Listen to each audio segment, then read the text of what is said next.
Devonshire, on behalf of Ken Francis, the wardens and members of the vestry, and the congregation, we offer a special welcome to His Excellency the Governor, Sir Richard Gozney, and to all other clergy and dignitaries, as well as any other visitors who are worshiping with us for the first time. We trust that you will receive a blessing from this morning's service, and once again, we welcome you to the little church at the Big Hall. Thank you. Good morning, everyone. Good morning. Your Excellency, welcome once again. You know, at Christ Church, we call on Government House many times for our candlelight service. And we're fortunate enough that we have never had a negative answer. It's either the governor or the deputy governor that will prepare for our candlelight service. And for that, we are fortunate. However, this morning, we are most fortunate. Sir Richard, you are the first governor to come and address our congregation. And for this, we are most grateful and honored. We know that this is your final hurrah as being governor of Bermuda. So on behalf of our congregation, we would like to wish you and Lady Gozney Godspeed, and whatever you endeavor to do, may God continue to richly bless the both of you. Thank you. Morning, church. Good morning. And first I'd like to say a very warm and sincere thank you to the church and Paul and the Canon for inviting me here. It's not only a first time that you've invited a governor, it's the first time that this governor has been to a church in this sort of circumstance. And congratulate all of you, well, almost all of you, for remembering about those clocks. And congratulate all of you for either remembering about the clocks or catching up quickly this morning, when you hadn't, if you hadn't. But I don't know, this church yours, how you conspire to make it a little tricky for your guest speaker. Because after the liturgical dancer, which we all enjoyed, and after the lovely men's choir, what am I meant to do? Do you want to tap dance or? Because if you do, I'm afraid you're going to be disappointed.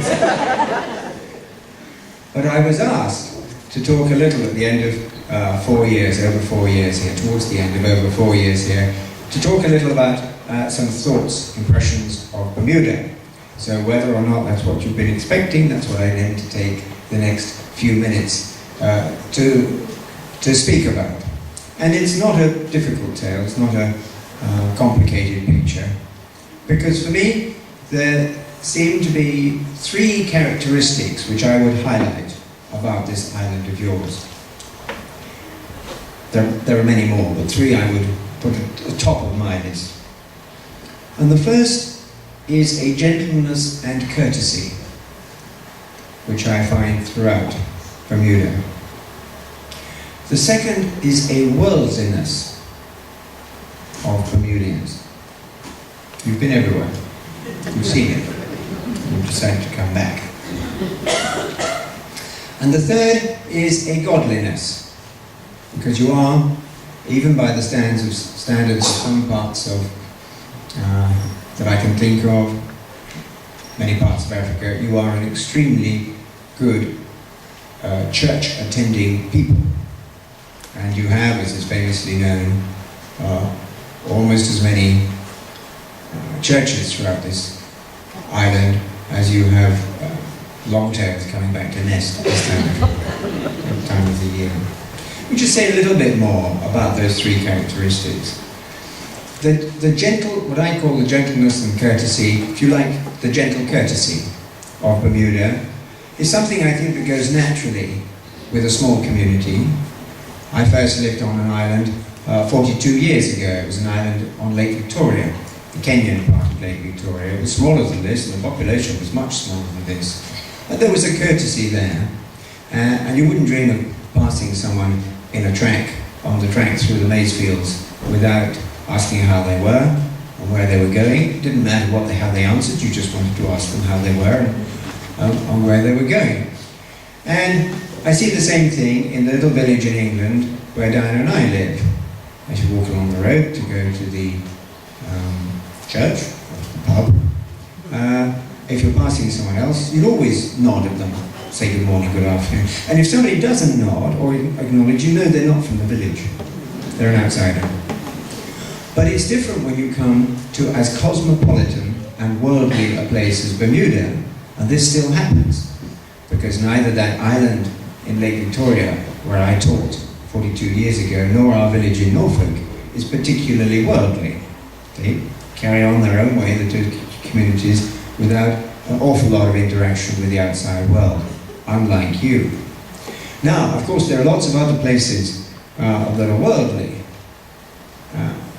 You think of New York, just a couple of hours flight away from here. But places that combine that worldliness, that sense of cosmopolitanness, with a gentle courtesy, well, I don't think New York counts for that. Anybody who's tried to fight their way through the crowds on Fifth Avenue doing their Christmas shopping knows that it's a slightly different spirit out there. So it's a powerful combination, that. As I think is the addition of the third element that I would highlight, third characteristic, which is a godliness. And I go to churches, I'm afraid, most of all for funerals. That's in the nature of things. And different churches for that purpose, and different churches for other purposes too. And everywhere I see good, strong congregations. Congregations which would make the Church of England in England absolutely yellow with envy. Because I'm afraid that doesn't happen. But that doesn't matter. What we're worried about, what we're talking about, is what happens here in Bermuda. And you do have strong congregations. Last time I went to church on Sunday was 2 weeks ago, and I went to the Grace Methodist Church on North Shore, and it was absolutely packed, including the church hall as an annex with a speaker, a microphone in the main church, and a speaker there to amplify what the people were saying at the altar. That was also a funeral, which is part of the reason why I went, and so the congregation was probably rather larger than usual, but I'm sure that church, like so many, and like your church here, has a good congregation, a strong congregation every Sunday, and that is an enormously powerful force. The obvious force that it is the religious force. It's the belief in God and the wish to practice your religion with your fellow believers. But it's also, it goes beyond that. It instills, encourages, helps, I think, a sense of community. A sense where people in general and in generic terms, they want to know how their neighbours, how the people in 2 streets along are getting on. But if they just sit at home watching the television, they're not actually going to find out.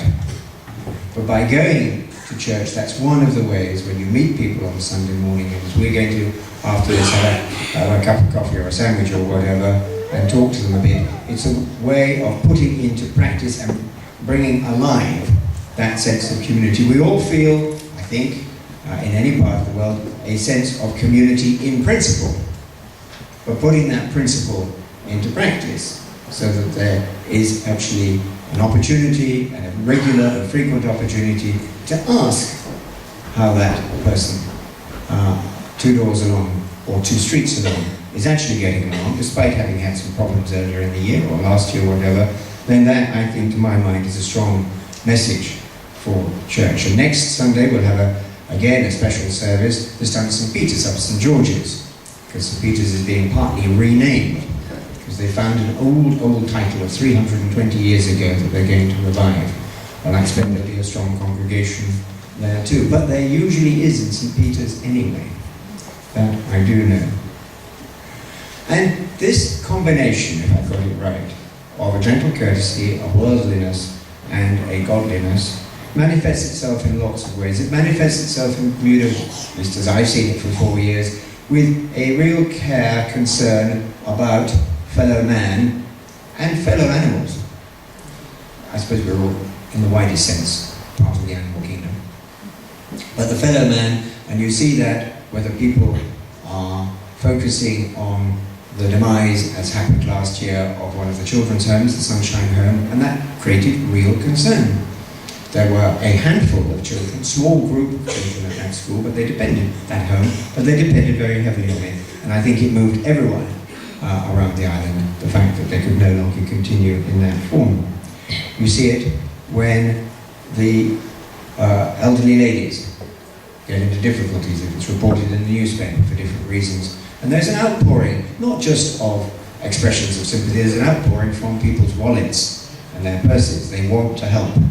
They may not know that little old lady. Well, say, why do we always call old ladies little? Sometimes they're quite tall. They may not know that elderly lady, but they want to help. And we see that. And of course, we see a tremendous willingness to help, but sometimes a scratching of the head as to how to do it with those lads sitting on the wall, 15 to 25-year-olds, if you like, which has been a topic of intense debate here for the last 3 years, since the violence took a great upturn. But there are an awful lot of people thinking and doing something about those chaps sitting on the wall and trying to re-engage them with the rest of the community and trying to make them do something else. So there is this desire to be in touch with each other, which I see as a characteristic of Bermuda, and an admirable one, if I may say so, and not necessarily to have at any one meeting a great deal to say to each other, because you know so much about the people around you anyway, but just to be in direct touch with them. And that is something that I think I've seen extend towards the attitude, admirable attitude, again, of the island towards the governor. People in Bermuda, if I've got it right, want to know he's there.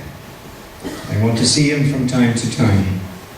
They want to check that he's still on their side, and that he hasn't aligned himself with those dreadful people in London. But he doesn't need a 3-hour discussion over dinner with everybody in Bermuda. As long as the governor shows up, turns out, seems to be what he says in the paper still seems to make sense. I think most people probably feel that's a tick in the box. We'll check it again in 3 months' time. And that, to my mind, fits with, if I got it right, with the way you treat each other and the way you regard to each other. So I'm going to finish with just telling you 3 tips, 3 thoughts I'm going to give. I've already given them actually, but I will repeat to my successor, George Ferguson, when he comes in just over 2 months' time. And the 3 are very simple, and I hope they follow on from what I've just said. The first is to show yourself. Get out there and be seen. The second is to show an interest even in things that are not familiar to you, and perhaps especially in the things that are less familiar. And the third, show how you enjoy this island, because that's important too in a governor, because everybody else here, most of the time, enjoys it, and people want to see the governor enjoying it too. Thank you for the invitation this morning. So Richard, good afternoon, and thank you for showing up and turning up. We thank you for your words of wisdom and inspiration, particularly the characteristics of gentleness and courtesy, worldliness and godliness. On behalf of Christ Anglican Church, the wardens, members of the vestry, and the congregation, thank you, thank you, thank you. We appreciate you for showing up, coming to attend with us whenever we request, and we have a gift to present to you. We trust that you'll hang this in a prominent location and enjoy it for many, many years. Thank you. It will hang in our cottage in Eastern England in Norfolk. We don't have quite the same blinds as you, nor do we have the same winds, right? And we shall treasure it, and it will always remind us of Bermuda, and of your part of Bermuda, and of this church. Thank you. Good day, church. Good day. Welcome, Governor Gozney, other distinguished guests and visitors. Our youth service will be next Sunday. Please bring your family and friends to see our Sunday school performance. Thank you.